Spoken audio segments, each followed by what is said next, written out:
Follow your passion is great advice if you know exactly what it is. And who does that? No one. But today, we find out how to figure it out, and 2, how to go after it. Come with me. Let's do it. Let's go. Come on, let's go find it. If you're new here, I'm Ian. I'm a carpenter currently in Antarctica. When I'm not zoning out laying carpet tiles or painting walls, I'm thinking about what my dream life should be. Years ago, I had a transformative experience on an organic farm in Tanzania that changed my entire perspective, but I never pursued it. Now that I'm 40 and I've been here in Antarctica for the last 2 years, freezing my tail off, I'm ready to chase some dreams. Largely, that dream is to purchase my own land, become self-sufficient, and start what I like to call a farm. That could use a whole video on its own, just to unpack that storyline.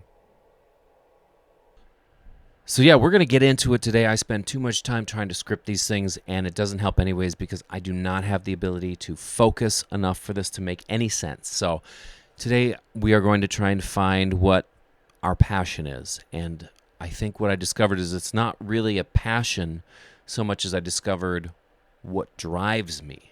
And that, I think, is even more important because what drives you, what you keep coming back to on your own, of your own accord, not because someone tells you or because it fits into a nice little pretty picture frame and you can put it on your wall and you can say, that's what I'm passionate about. I love that one thing that embodies all of me, an interdimensional, multifaceted, very curious human being, fits on a wall in a small 10 by 10 space, framed on a metal print that you could buy at an art show. No, not true, not correct, not happening.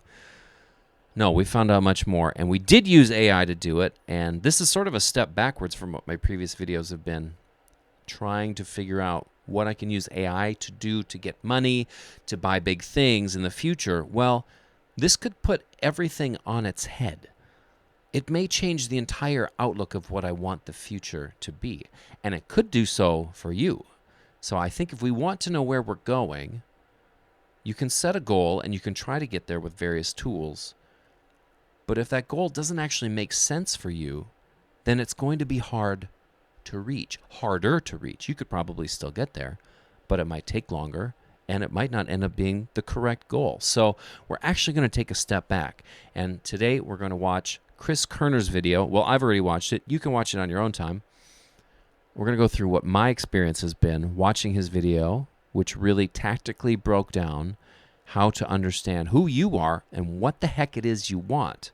Because I truly believe, and I think, and I say this, I don't know, I'm sure studies show that if you know what you want, the world conspires with you to get it. If you know what you want. Laser focus is key. I've never had laser focus because I don't know what I want. And how do you know what you want? I don't know. Does anybody know? Some people do. Some people go for it. But not all of us are wired that way. So today, we're going to try and figure out what it is I want and what you want. This is what we want together. So let's dive in.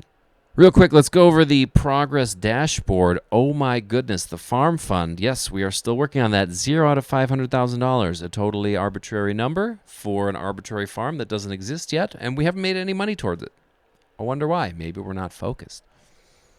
We're looking at the current monthly income. Well, we don't have one because we're still temporarily employed in Antarctica, and the clock is ticking. I'm down to about 2 months of employment left.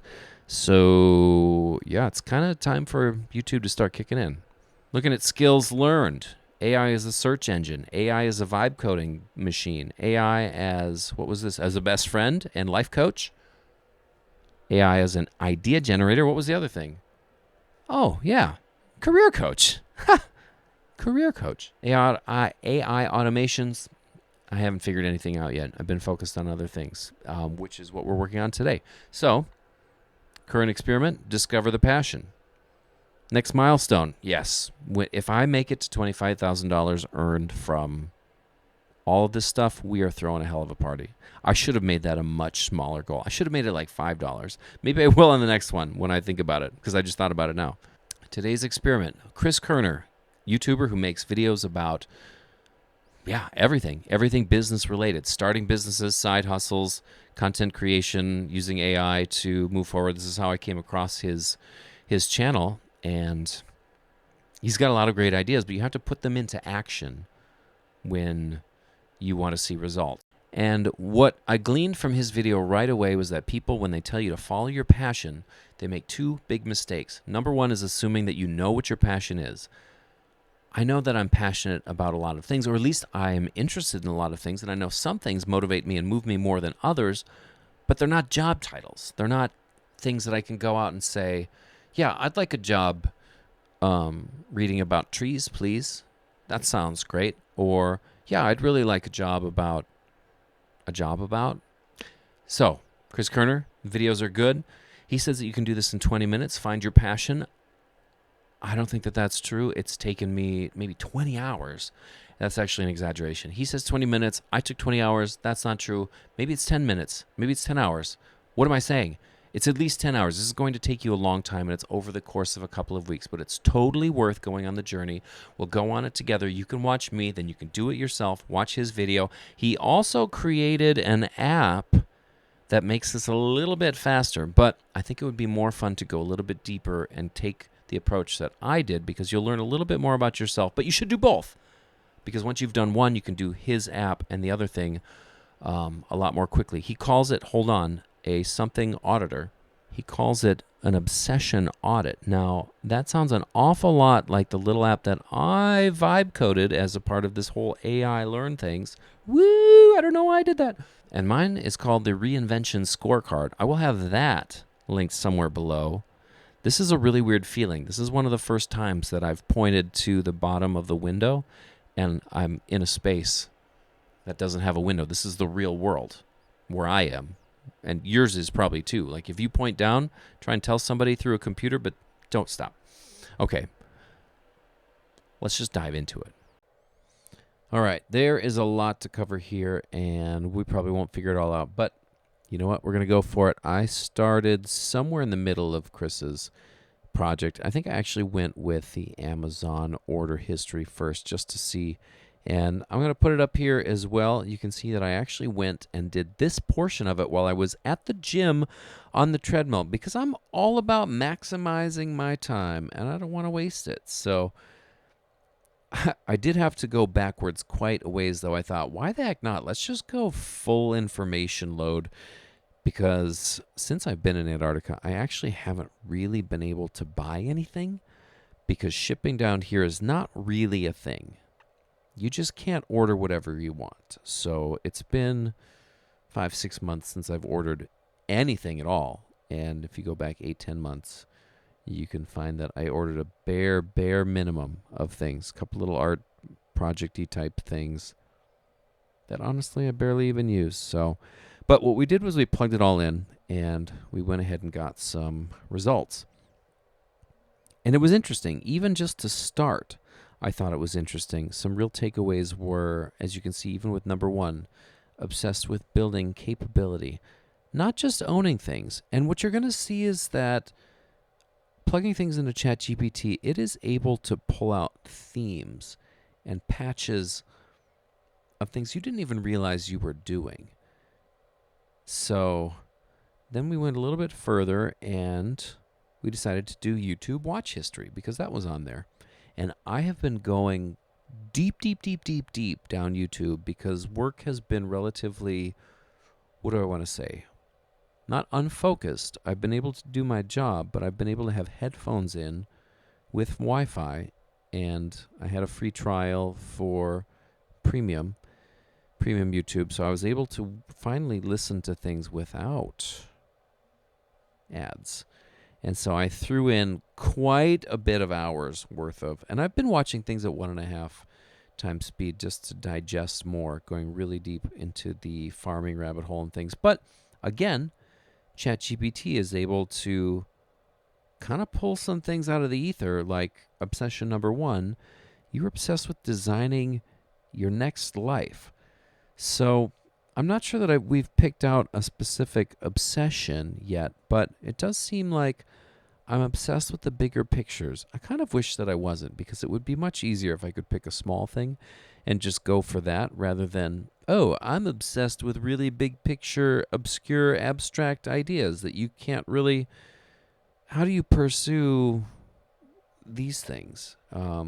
Pursue systems more than personalities.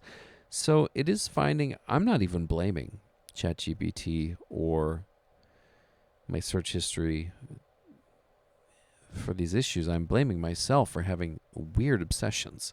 They don't make a lot of sense. But then I guess I jumped into the 8 to 15-year-old ideals. And this was tough. I did spend a good amount of time just kind of in my brain putting things down on paper, but I had a hard time with it. So I'd say do the best that you can. With any of these things, do the best that you can. And I'm going to include the list at the bottom of what you should be putting together if you don't watch his video and you want even just a broad strokes outline. But you put all this into ChatGPT and it is going to go off on you and give you the world's longest list. In fact, I wasn't even reading all of the information. I was putting it in and then I was hitting enter and then going to find the next bit of information. But I was finding some unique things here. It does throw out a few career options. I've actually gone deeper with ChatGPT on some other things. I've given it all of my resumes. I've given it a lot of other things. I'm not sure that we'll see it here, but I did also give it the last year of my, what do we call this? A diary? A journal? Journal entries. I've given it a journal entry for 2025, which 2025 and prior, I kept journal entries on my phone in my notes app on my iPhone. So if you have something like that, then it is available. And you can see we are going off. And I really like this bit here. This is important. Why my current career confusion makes sense. A traditional career asks, what job title fits you? Your personality seems better suited to what mission combines your interests. And I think that is actually really insightful. And that's something I'd like to move forward with. And so then what I decided to do is take all of the information that it's given me, which was quite a bit. And I did a little bit of research as well with prompting. And I learned a little bit how to ask a better prompt. So I told it, give me the top 10 things it would recommend based on all the information I've given it within the framework of, as you saw, big businesses and corporations. And then I asked it again, well, let's do another top 10 for nonprofits.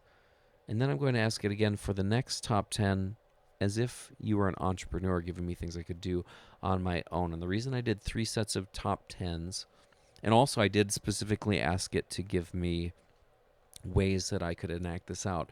This was the last part of Chris's video, was to do 30 things poorly, to do them in front of people, learn publicly, show off what you're learning in public, and just do 30 things. So then I did take his obsession audit as well, which is the short version. So we copied and pasted a lot of the work that we'd done for the big project. And this is why I'd recommend just doing both. Do the quick one because you're going to do some work for this anyways. But if you're going to do the short one, you might as well do the long one and see if you can't get a little bit more. What I like that he's done with this app is that you're actually guided to a lot of his videos as well based on your results. So that might be something in the future. So, wow, way quick synopsis. Yes, please apologize. I do apologize for the wild hair. There's really just not enough time. I do struggle with time. I don't want to say time management. I struggle with the day is 24 hours long, and I really need 48 hours in a day. So I did a lot of other things outside of Chris's videos, recommendations, and things that he plugged into his app. I have the list below for things that you can use. I've been saving a collection of quotes as I've been trying to do Instagram for a decade now, something like that. And for a long time, I thought it was really fun to use a quote with every photo that I put up. So I've spent years and years and years holding on to quotes that were really important to me. And I plugged those in, as well as a couple of experiments or exercises that came from other photographers that I was following, including anytime somebody gave you a compliment that really moved you, save the compliment in a document. So just a complimentary document, which with her intention was something that you could go back and look at anytime you needed a little pick-me-up or boost. I thought that was an interesting thing to plug in, and ChatGPT also agreed with me because it always agrees with me because we're best friends and we agree on everything. And then the other thing was I plugged in, a bunch of other stuff. It seems like I missed a lot of things. There's an energy tracker. You plug in activities, and as you do them, you rate them 1 to 10 whether they detracted your energy level or they increased your energy level. So a lot of mine were band practice, 7, 8, increased my energy level. Work, 5, 5, 5. Not really detracting, but also not improving, and vice versa, or etc., or ad nauseum. You just do that for everything. And then you plug all of those things in. So what ended up coming out of this for me was that passion is a very dynamic thing. And I think as a want-to-be artist, a want-to-be creator, somebody that has a hard time with those titles because I don't feel like I'm actually doing any of those things, I'm interested in a lot of different things, but I'm getting to the point where I would be okay, and I hate to say this word, we should talk about this word sometime, settle. I would be okay with settling into something in order to find myself making some progress. And what I both liked and was frustrated by was that AI, ChatGPT suggested more broad strokes information, that I'm interested in systems, and that I'm not chasing a career title, but I'm chasing opportunities where I can grow and continue to create and learn. And so those are things that I know, but I feel like it phrased them in ways that I can take and use it as a framework when I begin to look at more jobs. And it also gave me a very unique and interesting list of career ideas and things that I could do, exercises sort of, that I can do publicly to practice, to learn with, and to eventually use as portfolios. So, if anything, it's sort of an accountability friend that is giving you a long list of things that you can work on, an accountability coach friend. And so we're going to work on that together. And we're going to keep moving on this channel. I'm still overwhelmingly interested in a farm and farmland. I was watching how to farm in the Arizona desert yesterday all night, and then I couldn't sleep because I couldn't stop thinking about how fun it would be to eat barrel cactus fruits. So, yeah, just wild stuff. But I think if you go ahead, if you're stuck, we have to get ourselves unstuck. And sitting in our own heads is not going to get us out of that. It's some amount of action needs to be taken. And this is the least worst thing that I've found so far as taking action. So let's get unstuck. Let's move forward. Let's find our farm. That was another takeaway, was that for me, the things that I keep listing, farms, photography, etc., they're not one size fits all. They're vessels to something in the future. And I've been saying this the whole time in my own head, that I want to do and find a way to do all of the things I'm interested in. And ChatGPT agrees with me, but the rest of the world says you need to niche down. So that's going to be the trick. I want to build my world. How do I make it happen? We're going to do it here. This video needs to end, so I'm going to end it. Minnesota goodbye. Taking way too long. Take care. Talk to you later. Love you all. Peace out.